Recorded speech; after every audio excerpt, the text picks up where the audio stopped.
Bonjour, je suis Dr Zerbo Adama, auteur d'un essai d'une nouvelle représentation macroéconomique du marché du travail, dont une présentation synthétique vous est faite dans cette vidéo. Le marché du travail fait l'objet de plusieurs controverses dans l'analyse économique, ce qui a souvent entraîné des recommandations de politique économique contradictoires. Pour certains, lorsque les marchés sont parfaits, le salaire réel s'ajuste afin d'égaliser l'offre et la demande de travail. Alors, la réduction des rigidités serait la solution au chômage. Pour d'autres, les salaires réels sont rigides à court terme. De ce fait, un équilibre de sous-emploi est possible en cas d'insuffisance de la demande de biens et services. Alors, relancer cette demande serait la solution au chômage. Mais un arbitrage inflation-chômage s'impose. Pour les nouveaux classiques, il n'y a pas d'arbitrage entre inflation et chômage car les anticipations des agents économiques sont rationnelles. Cependant, les faits ne corroborent pas les prédictions de ces différents courants de pensée. En effet, les écarts importants de salaire observés entre les branches d'activité pour des profils d'emploi identiques contredisent l'idée que le salaire soit le facteur déterminant de la demande et de l'équilibre sur le marché du travail. Aussi, contrairement à la vision orthodoxe, il est de plus en plus admis qu'à la fois la flexibilité et la sécurité sur le marché du travail sont nécessaires pour créer davantage de richesses et d'emplois. Ainsi, la flexi-sécurité est désormais promue par l'OIT et l'Union européenne. Par ailleurs, à partir des années 1980, les politiques keynésiennes n'ont pas produit les effets attendus car leurs effets ne sont pas systématiquement dirigés sur l'emploi. Aussi, selon les évidences empiriques, le taux de sacrifice de l'arbitrage inflation-chômage n'est pas nul, contrairement aux prédictions des nouveaux classiques. Alors, la question sur les mécanismes qui sous-tendent l'équilibre sur le marché du travail reste posée.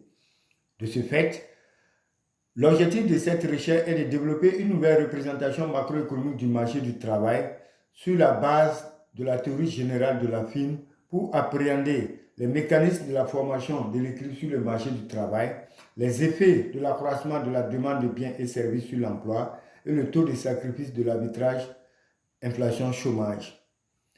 En rappel, la théorie générale de la firme postule que les firmes fonctionnent sur la base du compromis entre les parties prenantes.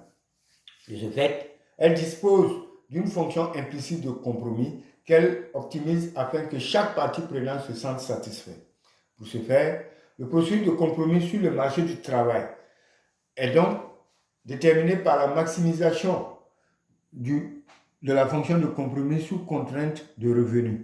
Les conditions du premier ordre de la demande quantitative de travail sont données par le système d'équations affiché à l'écran. Selon ces conditions du premier ordre, la productivité marginale du travail plus le TMS du profit brut par rapport au travail est égal au salaire réel. De ces conditions du premier ordre, on déduit la courbe conventionnelle de demande de travail qui est en fait constituée de l'ensemble des points déterminés par les couples LP qui sont conventionnellement possibles. Et on détermine également la courbe technique de demande de travail qui est constituée de l'ensemble des points déterminés par les points LP qui sont techniquement possibles. À partir de la courbe conventionnelle, on démontre que sous l'hypothèse de concavité de la fonction de production F et de la fonction de compromis U, la courbe conventionnelle de demande de travail est croissante dans le plan LP et que sa pente baisse lorsque le TMS du profit brut par rapport au travail augmente, c'est-à-dire lorsque la sécurité de l'emploi s'accentue, et sa pente augmente lorsque ce TMS diminue, c'est-à-dire lorsque la flexibilité du marché du travail s'accentue. Ces deux cas peuvent être représentés dans un graphique. Vous avez la courbe en rouge qui représente la courbe conventionnelle de demande de travail sur un marché qui est relativement sécurisé.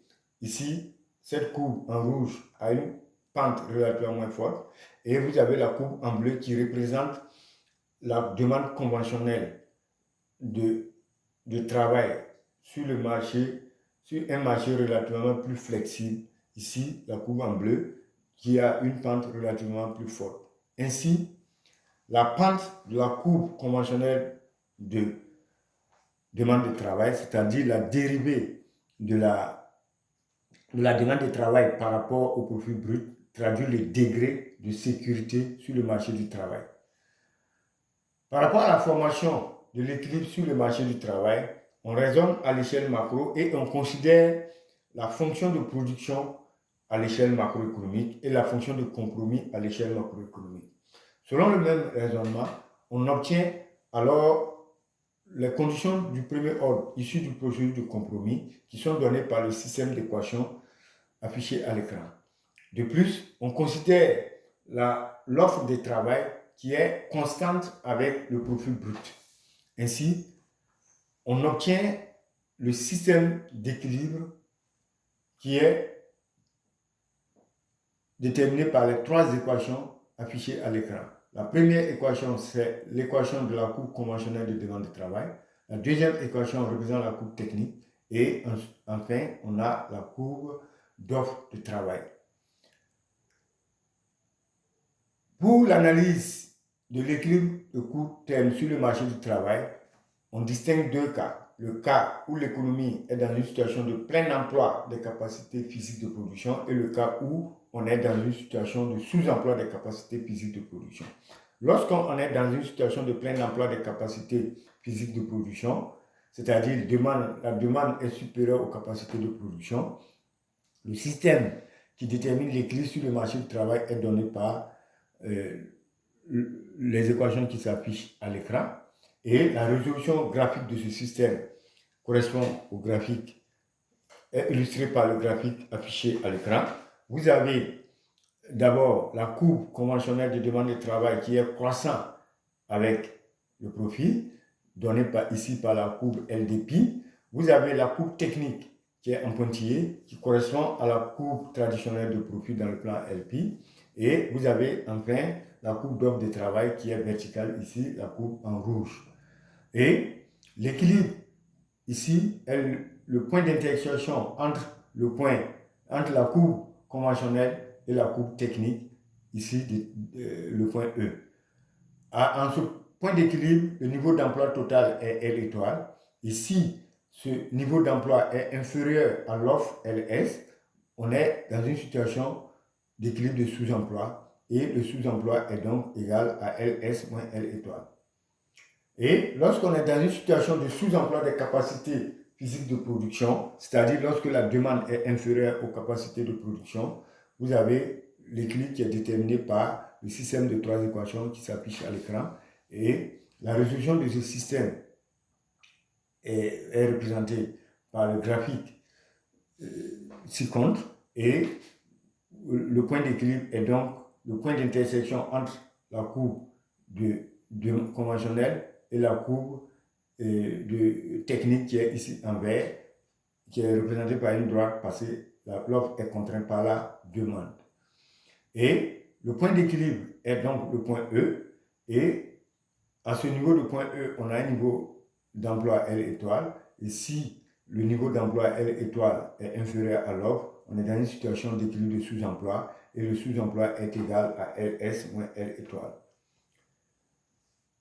S'agissant de l'effet d'un accroissement de la demande globale, on distingue également deux cas. Le cas où on est dans une situation de sous-emploi des capacités physiques de production et on part donc de l'équilibre qui est caractérisé par le système d'équation affiché à l'écran et on considère qu'il y a un choc positif sur la demande et on fait la différentielle totale de ce système d'équation pour observer comment l'ensemble des variables évolue.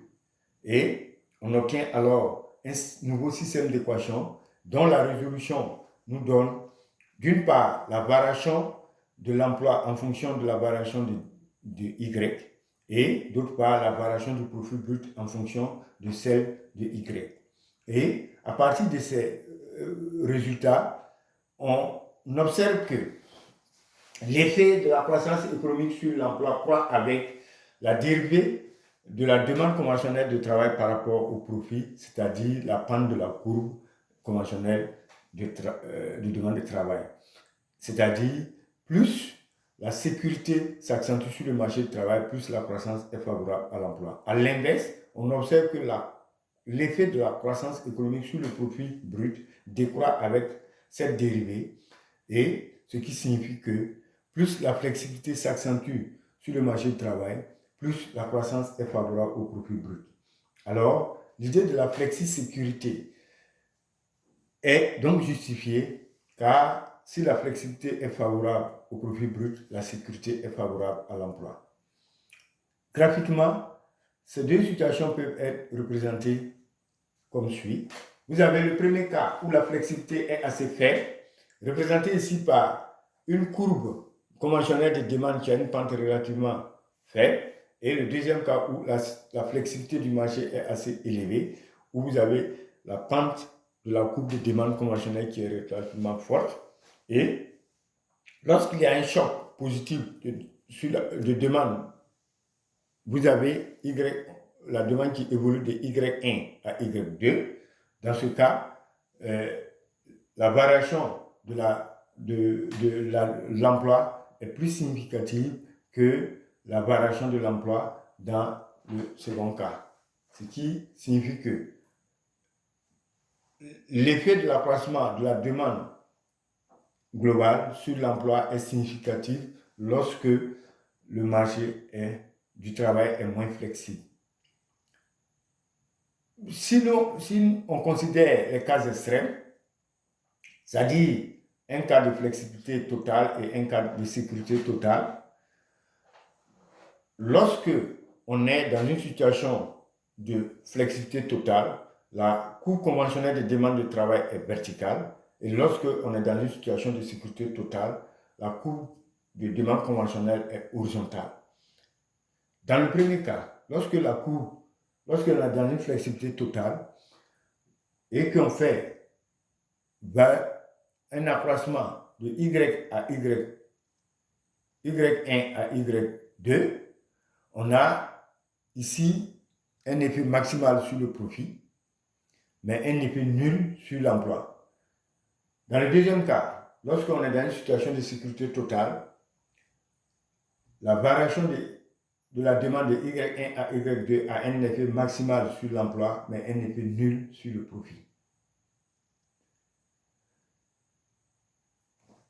Si l'on considère maintenant le cas où l'économie est dans une situation de plein emploi des capacités physiques de production, quel est l'effet de l'accroissement de la demande? Ici, on a le système d'équation qui représente l'équilibre sur le marché du travail à court terme. On a ajouté la définition du taux de chômage, et lorsqu'il y a un choc positif sur la demande dans une situation de plein emploi des capacités physiques de production, étant donné que les entreprises n'ont plus la possibilité d'augmenter l'offre, il y aura des tensions inflationnistes, et par conséquent, en plus des variables d'intérêt qui sont susceptibles d'augmenter, de varier, vous avez les prix qui varient. Alors, la différentielle totale donne le système d'équation affiché ici à l'écran, qui représente l'ensemble des variations de nos variables d'intérêt. Et la résolution de ce nouveau système donne la relation entre le taux de chômage, la variation du taux de chômage DU et le taux d'inflation DP sur P. On constate qu'il y a une relation négative entre la variation du taux de chômage et le taux d'inflation. Et cette relation correspond bien à l'arbitrage inflation-chômage. De cette relation, on déduit le taux de sacrifice de l'arbitrage, qui est fonction de la dérivée de la demande conventionnelle de travail par rapport au profit, c'est-à-dire de la sécurité ou de la flexibilité du marché du travail. Et on démontre que le taux de sacrifice de l'arbitrage inflation-chômage baisse avec le degré de flexibilité du marché du travail. En conclusion, Par rapport à la formation de l'équilibre sur le marché du travail à court terme, il ressort que l'équilibre résulte de la confrontation entre la demande conventionnelle et la demande technique de travail. Aussi, la nature de l'équilibre à court terme est déterminée par la dynamique des profits bruts, ainsi l'équilibre de sous-emploi est bien possible.